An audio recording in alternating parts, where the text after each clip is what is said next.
আমরা দেখছি যে বিভিন্ন ধরনের চাঁদাবাজির যে অভিযোগ আসছে বিএনপির বিরুদ্ধে, তারা কিছু ব্যবস্থাও নিয়েছে। সম্ভবত 7,000-এরও বেশি নেতাকর্মীকে তারা ইতিমধ্যে বহিষ্কার করেছে। বহিষ্কারই তো আসলে শেষ চিকিৎসা নয়। আপনি যারা কাজ করছে, আপনি দেখুন যে ভিডিওটি ভাইরাল হয়েছে যে 2 কোটি টাকা দিতে হবে এখনই এবং প্রতি মাসে 10 লাখ টাকা করে না দিলে ব্যবসা বন্ধ করে দিতে হবে, এবং বলছে যে আমি কে, পুলিশ কমিশনার কাছে জিজ্ঞেস করে জেনে নিন। একদম প্রকাশ্যে এই ধরনের কথাবার্তা, এবং বারবার বলা হচ্ছে বিভিন্ন জায়গা থেকে ব্যবসা 16-17 বছর আপনারা করেছেন, এখন আমরা করব। অর্থাৎ 16-17 বছর একজন শাসন করেছে, এখন আমরা শাসনে এসে গেছি। এইগুলো হচ্ছে তৃণমূলের বিভিন্ন ধরনের কথাবার্তা। নিশ্চয়ই কেন্দ্রীয় নেতৃবৃন্দ এইটাকে ওন করেন না, তারা এই রাজনীতিতে বিশ্বাস করেন না, কিন্তু আমরা তো তার কোনো চিহ্ন দেখতে পাচ্ছি না। আমরা তো এটা কমতে দেখছি না, কিংবা আমরা এইটার বিরুদ্ধে কোনো ব্যবস্থা গ্রহণ করতে দেখছি না। যারা এগুলো করছে তারা ধরা পড়ছে কিনা এবং তাদের ব্যাপারে কোনো ব্যবস্থা গ্রহণ করতে আমরা দেখতে পাচ্ছি না, এবং সাধারণ মানুষের নিরাপত্তাটাও আমরা দেখতে পাচ্ছি না। রাষ্ট্র এবং সরকারের প্রথম কাজই তো সাধারণ মানুষের নিরাপত্তা নিশ্চিত করা। একদম ঠিক বলেছেন মাহবাজি ভাই। এটা একটু আমি আমাদের আরো একজন অতিথি আমাদের সাথে পৌঁছে গেছেন, মুজিবুর রহমান ভূঁইয়া মঞ্জু ভাই। আমাদের খুবই কাছের, প্রায় অনেকগুলো শো আমরা একসাথে করেছি মঞ্জু ভাইয়ের সাথে। মঞ্জু ভাই, আপনাকে স্বাগত। নিশ্চয়ই রাস্তায় একটু জ্যাম ছিল, ছাত্রদের আন্দোলন পড়েছিলাম। যাই হোক, এখন আপনি কি বুঝছেন? আমাদের আলোচনা চলছে, মাহবুবের সাথে আলোচনার বিষয় হচ্ছে ক্ষমতা না জনতা। আসলে আপনি তো জনতার কারণে আটকে গেছিলেন, এখন জনতার ক্ষমতা বেশি নাকি রাজনৈতিক দল যেটি আসলে ক্ষমতায় আছে তাদের ক্ষমতা বেশি? আজকে টপিকটা আপনি যখন ঠিক করেছিলেন মনে হচ্ছিল যে আপনি আগে থেকে একটা গেস করতে পারছিলেন যে এরকম কিছু একটা হবে। অ্যাকচুয়ালি আমরা তো একটা বিরাট পরিবর্তনের মধ্য দিয়ে আসছি। আজকে এই যে ছাত্রদের আন্দোলন, প্রথম কথা হচ্ছে যে ছাত্ররা রাজপথে নেমে এসেছে, এটা তো তাদের একটা ক্ষোভ তৈরি হয়েছে, কষ্ট থেকে তারা এসেছে, ঠিক আছে। কিন্তু প্রতিবাদ এবং যে জিনিসটা আমাদের সামনে ওঠা দরকার, আমি দেখলাম যে শিক্ষামন্ত্রী অলরেডি উনি পার্লামেন্টে একটা স্টেটমেন্ট দিয়েছেন, উনি দুঃখ প্রকাশ করেছেন ওনার ভাষা প্রয়োগের জায়গা থেকে। এবং যে কাজটা হয়েছে এটা উনি যে ব্যাখ্যা দিয়েছেন, চাওয়া ছিল ক্ষমা চাবেন, উনি দুঃখ প্রকাশ করেছেন। ক্ষমা অ্যাকচুয়ালি তো একটা ফোন আলাপের বিষয়, তার চাইতে গুরুত্বপূর্ণ যেটা উনি যে ব্যাখ্যাটা দিয়েছেন সেই ব্যাখ্যাটা কিন্তু স্যাটিসফ্যাক্টরি না। উনি যেটা বলেছেন যে আমি সবার কাছ থেকে তথ্য নিয়েছি, সবাই বলছে পরীক্ষায় এগিয়ে যাওয়ার। দেখেন, আমরা কেন একটা রাজনৈতিক সরকারকে সবসময় বলি অ্যাডভান্টেজ দেই, পলিটিশিয়ানরা মোর ইনফরমেশান নেন, তারা মানুষের সাথে নানাভাবে সম্পৃক্ত থাকেন। তো আমলারা বা বিভিন্ন অফিসাররা যে তথ্য দিয়েছেন ওনাকে, মানে তথ্য তো সঠিক ছিল না। অ্যাকচুয়ালি তো পানি বন্দী হয়ে বিভিন্ন জায়গায় মানুষ কষ্ট পাচ্ছিল।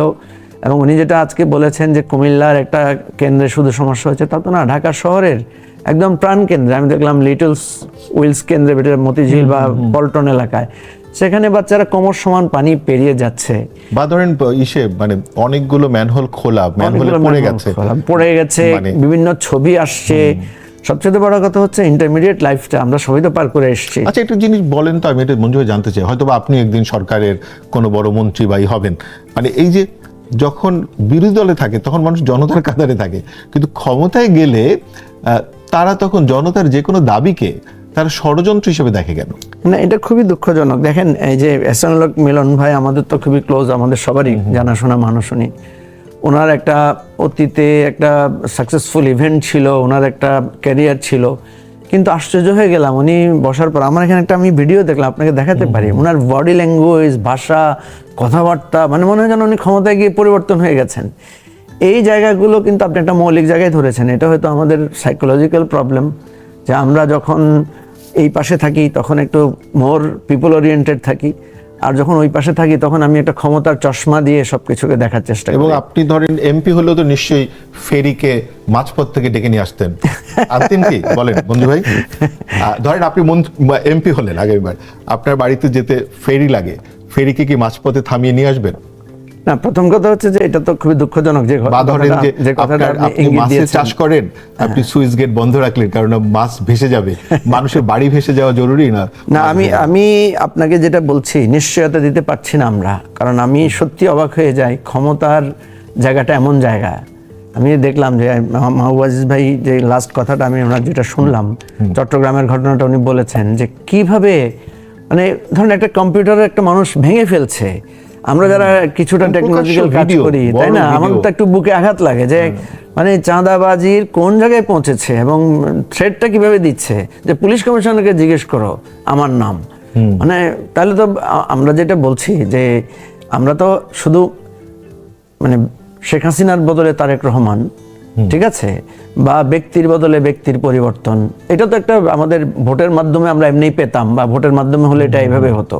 কিন্তু এত রক্তের বিনিময়ে যখন পরিবর্তনটা হয়েছে, তখন আগেও যেরকম বিদেশ থেকে বিভিন্ন জনের ফোন আসতো বা বিভিন্ন জায়গা থেকে ফোন আসতো, এখনো যদি আসে তখন স্বাভাবিকভাবে তো মানুষ বলবে যে এই বা ধরেন যে নরসিংদীতে আজকে একজন ব্যবসায়ীর কামড়ে কান ছিঁড়ে ফেলা হয়েছে। না, এই যে আপনি যে কয়েকটা ঘটনা উল্লেখ করলেন, ফেরি আটকে দেয়া, স্লুইস গেট বন্ধ করে দিয়ে মাছ চাষ করা, প্রত্যেকটা বিষয়ের সাথে কিন্তু ক্ষমতা জড়িত। কথা বলছেন, আপনি যতগুলো অপরাধ দেখবেন তার 95% অপরাধী দেখবেন ক্ষমতাসীনরা কোনো না কোনোভাবে ইনভলভ। তেমনকি নির্বাচনের আগে জনতা, নির্বাচনের পরে ক্ষমতা। এই জায়গাটাই আমাদের পরিবর্তনটা দরকার, এই জায়গাটায় পরিবর্তনটা দরকার। আমি অবাক হচ্ছি যে আমরা যাকে প্রধানমন্ত্রী আকারে দেখছি ওনার মধ্যে কিন্তু কোনো ধরনের ক্ষমতার জৌলুস না, আমরা না, দেখতে সেটা পাচ্ছি নেই, না। সেটা নেই। এবং আমি সবসময় বলার চেষ্টা করি, অনেকে মনে করেন যে উনি ক্ষমতায় আসার পর অনেক সিম্পল চলাফেরা করছেন। না, উনি কিন্তু আগেও এই ধরনের সিম্পল চলাফেরা করেছেন। ওনার অতীতেও এই ধরনের তৎপরতা, আচরণ, কালচার ওনার মধ্যে আমরা দেখেছি। ওনার বাবার মধ্যেও সেরকম ছিল। না, একটা জিনিস এটা হচ্ছে মাহবুব আজিজ ভাইকেও জিজ্ঞেস করি, ধরেন ভাষার রাজনীতি, এই যে ধরেন যদি ধরেন একজন মন্ত্রী মহোদয় যদি ধরেন এই স্টুডেন্টদের যে ফার্মের মুরগি বলার কারণে দুঃখ প্রকাশ না করে যদি উনি ক্ষমা চাচ্ছি বলতেন, তাহলে কি উনি ছোট হয়ে যেতেন? না, খুব ছোট হতেন না। তবে একটা বিষয় কি বলি মান্নু ভাই, অনেক মানে শুধু বিরোধিতার জন্য বিরোধিতা না, ফার্মের মুরগি টুরগি এগুলো তো আমরা সাধারণত এমনি দুষ্টামি করে বলি, ফান করে বলি। আমি ওনার টেলিফোন কনভারসেশন যেটা হয়েছে, ওনার কোনো এক বন্ধু বা পরিচিত জন ফোন করে তার মেয়েকে তার সাথে কথা বলতে দিয়েছে। উনি কিন্তু সেখানে তার মেয়ের কথা, উনি কিন্তু আমাদের কাছে অনেক সময় ওনার মেয়ের সম্পর্কে আক্ষেপ করতেন যে মেয়েকে উনি মানে ওনাদের মতো করে করতে পারছেন না, এগুলো বলছেন। কথাটা একান্ত মানে ব্যক্তিগত পর্যায়ের আলোচনা।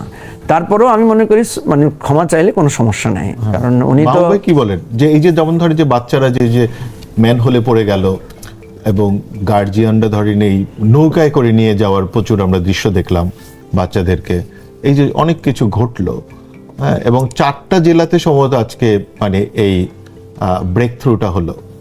এখন এটা কি শুধু ষড়যন্ত্র হিসেবে দেখবো, নাকি এটার ভিতর স্বতঃস্ফূর্ততা আছে? না, নিশ্চয়ই এখানে তো ষড়যন্ত্র দেখবার কিছুই নাই আসলে। কারণ আপনার এরকম ঘটনা ঘটবে, এটা স্বাভাবিক প্রতিক্রিয়া হবে ছাত্রছাত্রীদের মধ্যে। এবং এত বড় একটা গণ অভ্যুত্থানের অভিজ্ঞতায় অভিজ্ঞ ছাত্রছাত্রীরা সবাই চোখের সামনে দেখেছে কি হয়েছে। কাজেই এই পরিবর্তিত যে পরিস্থিতি আমাদের এখানে কিন্তু আর এত সহজে পার পাওয়া যাবে না কোনো অন্যায় করে। এটা তো একটা অন্যায়। আপনি যে কেউই গতকালকে অফিস পর্যন্ত যেতে পারেনি, সাধারণ মানুষেরা, সেইখানে এরকম একটা জীবন পরিবর্তনকারী এটা কিন্তু উচ্চ মাধ্যমিক পরীক্ষাটা, এবং এইটা এরকম একটা টার্নিং পয়েন্টে ছাত্রছাত্রীদেরকে কেন আপনি অনিশ্চয়তার মধ্যে ফেলে দিবেন? সেখানে বোধহয় 19,000 ছাত্রছাত্রী অনুপস্থিত ছিল, তার মধ্যে আবার নকলের জন্য বহিষ্কার করা হয়েছে কয়েকজনকে। নকল করলে বহিষ্কার করা হবে, ঠিক আছে, কিন্তু তখন এমনিতেই বৃষ্টি টিষ্টি সবকিছু মিলে আবার কঠিন প্রশ্নপত্র। আসলে ব্যাপারগুলো হচ্ছে কি, মূল সমস্যাকে যখন আমরা সমস্যা হিসেবে চিহ্নিত না করি তখন এই সমস্ত পার্শ্ব সমস্যা সব বড় হয়ে যায়। আপনি বিএনপি এই পর্যন্ত 133টি অধ্যাদেশ, যেটা অন্তর্বর্তীকালীন সরকার করেছিল, তার 97টি অধ্যাদেশ পাশ করেছে। সবগুলো নাম পরিবর্তন, রেগুলেটরি অধ্যাদেশ, যেগুলো গণতন্ত্রকে প্রাতিষ্ঠানিকীকরণ করতে পারে, সে একটি অধ্যাদেশও তারা পাশ করেনি। সেটা গুম কমিশন বলুন, মানবাধিকার কমিশন বলুন, দুদক বলুন, পুলিশ বলুন। অর্থাৎ তাদের কার্যকলাপের মধ্যে কিন্তু সেই পুরাতন আমরা যেই অনুবর্তন দেখতে পাচ্ছি সেই সরকারের, আওয়ামী লীগ সরকারের। অর্থাৎ আওয়ামী লীগের বদলে বিএনপি আসবে, আবার বিএনপির বদলে আরেক দল আসবে, কিন্তু সিস্টেম কিন্তু একই থাকবে। সেই ধারাবাহিকতা আমরা এই ছাত্রছাত্রীদের সঙ্গে যে এরকম ব্যবহার করা হচ্ছে তা দেখতে পাচ্ছি। এখন পর্যন্ত জানা যায়নি আগামীকালকের পরীক্ষাটি ছাত্রছাত্রীরা কিভাবে দেবে। কেন সরকার এখনই ঘোষণা করে দিচ্ছে না? এত বড় একটা ঘটনা ঘটলো, 5 দিন বন্ধ করে দিত, তাহলে হতো কি, তাহলে চট্টগ্রামের পানিও একটু কমে যেতে পারতো, ছাত্রছাত্রীরা একসাথে পরীক্ষাটা দিতে পারত। ভালো বলেছেন। আপনি কেন এখন পর্যন্ত রাত 12টা পর্যন্ত আপনি ছাত্রদের গুরুত্বপূর্ণ একটা বিষয় গত কিছুদিন ধরে মিডিয়াতে খুবই চলছে, এটা একটু পরিষ্কার হওয়া দরকার। আমি সেইটা একটু প্রথমে মাহবুব আজিজ ভাইয়ের কাছে যাব, তারপরে মঞ্জু ভাইয়ের কাছে। সেটা হচ্ছে যে 1958 সালে ডেপুটি স্পিকার শাহেদ আলী হত্যাকাণ্ড যে ঘটেছিল, এবং শাহেদ আলী হত্যাকাণ্ডের সাথে কি আসলে তৎকালীন সময়ে এই হত্যাকাণ্ড কি শেখ মুজিবুর রহমান ঘটিয়েছিলেন কি না, আসলে ঘটনাটা কি ছিল? আসলে দেখুন, এই যে একটি ঘটনা একদম আমরা যা জানি একেবারে আপনার ইতিহাসের বই পুস্তকে, যে সেই সময়ে 1957 সালে মানে 58-তে তো ঘটনাটা তো 58-তে ঘটে। তখন সরকারি দলের দায়িত্বে কে ছিল? এবং বঙ্গবন্ধু শেখ মুজিবুর রহমানের দল তো ছিল সরকারি দলে, এবং সরকারি দলের মন্ত্রী হয়ে তিনি কেন সেই একই দলের স্পিকারকে তিনি চেয়ার ছুড়ে মারবেন? তো বিষয়গুলোর সাথে তো অনেক যুক্তিরই একটা। এখন কেন মিডিয়াতে এটা খুব ফলো এখন করে? শুধু তা কেন, আপনি বিশেষ দেখবেন করে ধরেন মানে বিরোধী দল, এটা বড় বিরোধী দল জামাত ইসলামী, তাদের মানে মুখপাত্ররা এই কথাগুলো বলছেন। এই কথাগুলো শুধু এখন না, আপনি 8ই আগস্ট 24-এর যে গণঅভ্যুত্থানে, 5ই আগস্ট গণঅভ্যুত্থান হলো, 8ই আগস্টে সরকারটি গঠিত পরে, অন্তর্বর্তীকালীন সরকার গঠনের পর আমরা যে ডানপন্থার উত্থান দেখলাম, তার সাথে একটা খুবই সম্পর্ক হচ্ছে বিভিন্ন ধরনের রাজনৈতিক ন্যারেশন উপস্থাপিত হতে শুরু করলো, যেগুলো অপ্রয়োজনীয় কুতর্ক। আপনার 24 জুলাই আগস্টে কখনোই এই ধরনের কোনো তর্ক শোনা যায়নি। সেখানে আমরা অসাম্প্রদায়িক গান শুনেছি, নরনারীর অংশগ্রহণ দেখেছি। আমি একটু দুটো বাক্য আমি বলি, যে আপনি দেখুন যে এই যে এইগুলো তৈরি হয়েছে, তাতে কিন্তু অনেক বেশি প্রাসঙ্গিক করে তোলবার চেষ্টা করা হচ্ছে পাকিস্তান কত গুরুত্বপূর্ণ ছিল। 47-এর স্বাধীনতায় প্রথম স্বাধীনতা বলা হচ্ছে জামায়াতের পক্ষ থেকে, এবং বলা হচ্ছে 71-এ কোথায় স্বাধীন হয়েছে, আমরা তো হয়েছে 47-এ স্বাধীন। এবং আজকে আমি একটি ভিডিও দেখছিলাম যে সংস্কৃতি উপদেষ্টা ছিলেন যিনি মোস্তফা সরোয়ার ফারুকী, তিনি বলছেন আমরা কি কখনো তিতুমিরের নাম শুনেছি, আমরা কি কখনো ভাসানীর নাম শুনেছি, আমাদেরকে বিভিন্ন রকম ইতিহাস বোঝানো হয়েছে, 72-75 মুছে দেওয়া হয়েছে, 72-75 নিয়ে কোনো চলচ্চিত্র তৈরি হয়নি, কিছু তৈরি হয়নি, ইত্যাদি কথা উনি বলছেন। কে আপনাকে মুছিয়ে দিয়েছিল? তাহলে আপনি জানলেন কিভাবে ভাসানীর নাম? আপনি জানলেন কিভাবে তিতুমিরের নাম? সবই তো আছে। আপনি যদি মানিক মিয়া এভিনিউতে না যান, সেটা কি মানিক মিয়া এভিনিউর দোষ? আপনি ভাসানীর কাছে যান নাই কারণ আপনি নাটক করেছেন 420। আপনি তো নিজে আপাতমস্তক 420 দেখে আজকে এই সমস্ত কথা বলছেন। আপনি অধিকাংশ সময় আপনি কাটিয়েছেন আওয়ামী লীগের লোকজনের সাথে, এবং তাদের লেসপেন্সার হয়ে বিভিন্ন ধরনের কাজ করে আজকে আপনি খুঁজে বেড়াচ্ছেন 47 সালের স্বাধীনতা। আপনি 40-এর লাহোর প্রস্তাবের কথা বলেন না কেন? আপনি বলছেন যে 46-এর আগে যায় না কারা? ওই 40-এর লাহোর প্রস্তাব যারা উচ্চারণ করতে চায় না। কারণ লাহোর প্রস্তাবে কি ছিল? যে সংখ্যাগরিষ্ঠ মুসলিমরা যেখানে, সেখানে স্বাধীন দেশ হবে, অর্থাৎ পশ্চিম পাকিস্তানও স্বাধীন হবে, পূর্ব পাকিস্তানই স্বাধীন হবে। এই পিআরের জামায়াতে ইসলামী সেইটারও বিরোধিতা করে 41-এ আত্মপ্রতিষ্ঠার পর। এবং সেই যেই মুসলিম যেই রাজনীতির যে বিরোধিতা, সেখান থেকে কিন্তু পশ্চিম পাকিস্তান এবং পূর্ব পাকিস্তান তৈরি হয়। পশ্চিম পাকিস্তান পূর্ব পাকিস্তানের উপরে উপনিবেশিক আচরণ করে, এবং সেই জন্য 23 বছরের একটা বিরাট সংগ্রাম তৈরি হয়, যেটা আবার ফারুকী সাহেব বলছেন 69-এর যে গণঅভ্যুত্থান, তার চেয়ে অনেক বড় গণঅভ্যুত্থান হলো 24-এ। উনি ভুলে গেলেন যে এটা জাতিগত দ্বন্দ্ব ছিল, একটি বিদেশি রাষ্ট্রের সাথে ছিল, আমাদের সংস্কৃতি ওখানে চলে যাচ্ছিল, আমাদের জাতিসত্তা চলে যাচ্ছিল। আর শেখ হাসিনার সাথে যে লড়াই, সেটা কিন্তু সংস্কৃতি জাতিসত্তার লড়াই নয়। আপনি দেখুন এই বয়ানগুলো খুবই উদ্দেশ্য প্রণোদিত, ইচ্ছাকৃত, এবং মূল ইতিহাসের পাঠকে অন্যদিকে নিয়ে গিয়ে পেয়ারের পাকিস্তানের স্বপ্নকে জাগ্রত করে রাখার। মঞ্জু ভাইও কি এরকম মনে করেন যে এই যে এখন যে 1958-র এই যে ডেপুটি স্পিকার হত্যার ঘটনা, বা যেমন ধরেন যে এই যে 47-কে বারবার এখনো টেনে আনায়, জুলাইয়ের পরে আলোচনাগুলো বেড়েছে, আসলে এই প্রবণতাগুলো কেন? আমাদের যে সমস্যাটা হয়েছে সেটা হচ্ছে আমরা যেটার ক্রেডিট, মানে ধরেন আপনার একটাতে অবদান আছে, আপনি সেটাকে সবচেয়ে বেশি পাওয়ারফুলি প্রেজেন্ট করতেছেন, আবার হয়তো আরেকজনের যেটার সাথে লেগেসি আছে সে সেটাকে গুরুত্ব দিচ্ছে।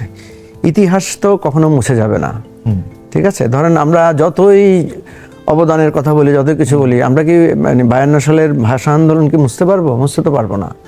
এবং ভাষা আন্দোলনের সূত্র থেকে তো পরবর্তী আন্দোলন, আবার ভাষা আন্দোলনের আগেও তো প্রতিবাদ বিক্ষোভ একটা তো মুক্তির এগুলো হয়েছে, সংগ্রাম হয়েছে, লম্বা সংগ্রাম হয়েছে। একটা- সুতরাং আমি মনে করি এগুলো আমাদের এক মানে ধরনের আপনি কি ক্ষুদ্রতা। একটু থামায় জিজ্ঞেস করি যে ধরেন 47 আমরা যেই জাতীয়তাবাদের উপরে ভিত্তি করে একটা নতুন রাষ্ট্র পেয়েছিলাম, কিন্তু আমরা 52 পরে কি আরেকটা ট্রান্সফরমেশনের ভিতর দিয়ে একটা নতুন জাতীয়তাবাদ তৈরি করে আবার একটা 71-এ একটা রাষ্ট্র তৈরি করেছি। তো এটা তো একটা মানে রাজনৈতিক না, আমি আপনাকে বলি দুটা পর্যায়েরই ক্রমধারা, কিন্তু দুটোতে টপিকটা এসেছে ভিন্ন। 47-এ এসেছিল দ্বিজাতি তত্ত্বের জায়গাটায়, আমরা কিন্তু তখন ধর্মীয় জাতীয়তাবাদে বিশ্বাসী আমরা যেহেতু মানে নানা ধরনের ধর্মীয় নিপীড়নের মধ্য দিয়ে গিয়েছি, সেহেতু সে ধর্মীয় জাতীয়তাবাদটা সেখানে প্রাধান্য পেয়েছে। তো 47-এ তো সেটেলমেন্ট হয়ে গেছে, হিন্দুদের রাষ্ট্র, মুসলমানের রাষ্ট্র। যদিও ওই যে সেটেলমেন্টের জায়গায় কিছু ওই যে কলকাতা কেন্দ্রিক ওই যে কথাটা বললেন যে লাহোর প্রস্তাবের আলোকে সেটা প্রপারলি হয় নাই। আচ্ছা, যখন আমরাও মুসলমান, তারাও মুসলমান, আমাদের ভাগটা তো মানে ধর্মের ভিত্তিতে হয়েছে, তখন দেখা গেল যে না, আমরা তো পূর্ব বাংলার মানে পূর্ব পাকিস্তানের মুসলমানদেরকে তারা মুসলমান মনে করছে না, তারা মনে করছে তারা হিন্দুর কাছাকাছি, বাংলা ভাষায় কথা বলে।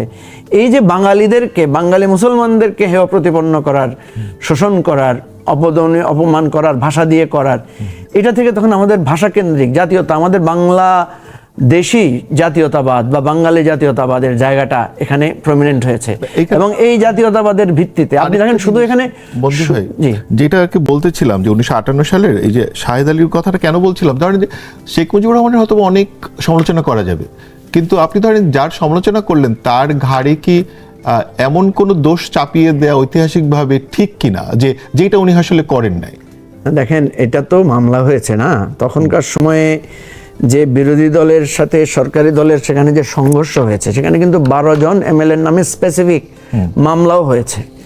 একটা তো হচ্ছে পলিটিক্যাল রেটরিক, ধরেন আপনি ষড়যন্ত্র তত্ত্ব দিয়ে বললেন, একটা হচ্ছে কাগজে কলমে। এটা তো এমন একটা জায়গায় ঘটনাটা ঘটেছে, পার্লামেন্ট, যেখানে আপনার ডকুমেন্টারি এভিডেন্স আছে কে ছুড়ে মেরেছে, ঠিক আছে? একটা চেয়ার আর কাঠের টুকরা ছুড়ে মারাতে একটা সেন্সিটিভ জায়গায় হয়তো লেগেছে, উনি 2 দিন পরেই মারা গেছেন সেখানে। তো কথাটা হচ্ছে যে হিস্ট্রিক্যালি একটা জিনিস হওয়া, বিচারের জায়গায় হওয়া, আর একটা হচ্ছে রাজনৈতিক বয়ান দাঁড় করানো। এখন যেহেতু শেখ মুজিবুর রহমান সাহেব প্রমিনেন্ট একজন পলিটিক্যাল লিডার ছিলেন, বিরোধী দলের নেতা ছিলেন, কখনো মন্ত্রী ছিলেন, হ্যাঁ, আমি বলতে চাচ্ছি এটার পরেই তো আমাদের সামরিক শাসন এসেছে, তাই না? তো এই জায়গাটায় আমি যেটা মনে করি যে আপনি যখন একটা জিনিসকে ঝেড়ে ফেলবেন, ধরেন আমি একটা অপরাধ করেছি অতীতে, কিন্তু আমি এখন এসে এমন একটা ভান ধরলাম যে আমি অতীতে কোনো অপরাধ করি নাই, তো যখন আমি এখন এসে ভান ধরবো, তখন কিন্তু আপনি আমার ওই অপরাধটাকে অত্যন্ত কঠিনভাবে ধরবেন। এই যে আমাদের দেশে আমরা যখন মনে করি যে এত তারিখের পরে কিছুই হয় নাই, পৃথিবীতে গন্ডগোল সব শুরু হয়েছে 47-এর পরে বা 71-এর পরে বা 90-এর পরে বা 5ই আগস্টের পরে, এই যে নানা ধরনের আমরা এক ধরনের বয়ান দিই না, তখন দিলে যেটা দাঁড়ায়, তখন অতীতটাকে আবার টানতে হয়। আমরা যদি এইভাবে ইতিহাসটা পড়তাম যে আমাকে আমার ধর্মীয় জায়গা থেকে আমি অবহেলিত ছিলাম, মানে অপমাননের শিকার হয়েছি, এটার ভিত্তিতে 47 ভাগ হয়েছে, এটাকে আমি ওন করি। 47-এ যাদের কাছে আমরা আশ্রয় নিয়েছিলাম, তাদের কাছে আমরা 52-তে গিয়ে, 62-তে গিয়ে, 69-এ গিয়ে ক্রমান্বয়ে আমরা তাদের দ্বারা নিগৃহীত হয়েছি। এবং সর্বশেষ দেখেন, যদি 25শে মার্চের গণহত্যা না হতো, ঠিক আছে, হয়তো যেমন আমরা যেরকম দেখি 5ই আগস্ট কেন হয়েছে, এটা গণহত্যার কারণে হয়েছে, না হলে মানুষ এভাবে রাস্তায় নেমে আসতো না। 25শে মার্চের গণহত্যাটা আমাদের আর বন্ধনের কোনো জায়গা কি করলো না, রাখলো না। ফলে এগুলোকে আপনাকে স্বীকার করতে হবে। তাইলে আমার মানে যেটার মধ্যে থেকে আসলে সকল মানুষের মধ্যে ঐক্য তৈরি হয়ে গেছে, আমাদের এইটা হচ্ছে দোষ। আমি যখন 24-কে মহিমান্বিত করতে গিয়ে 90-কে ছোট করি, 90-কে মহিমান্বিত করতে গিয়ে 69, 70, 71-কে ছোট করি, আবার 47-কে ছোট করি, এটা এই বিতর্ক কখনো থাকবে না। একটা জায়গায় এসে আমাদেরকে সন্ধিতে আসতে হবে যে ভাই, ইতিহাসের প্রত্যেকটা জায়গায় আমাকে অনেকে বলে 90-এর গণ-অভ্যুত্থান কি হয়েছে ভাই, 90-এর ওই মিলনের হত্যাকাণ্ড, তখন মানে নুর হোসেনের হত্যাকাণ্ড, এবার যেভাবে আমাদেরকে এই আপনার যে আবু সাইদের প্রসারিত হাত যেভাবে উদ্বেলিত করেছে, তখন নুর হোসেন এরকম ভাবে মানুষকে ঐক্যবদ্ধ করেছে। এইটাই হচ্ছে যে রাজনীতিতে ধরেন ভাষাভঙ্গি, যেমন ধরেন জুলাই তো আসলে ওই যে আপনার রাজাকার না বললে হয়তো বা এতটা একত্রিত হয়ে মানুষের ফোর্স আসতো না, বা ধরেন যেটা আসলে এখনকার যারা রাজনীতি করছে তারাও বুঝবেন কিনা, এই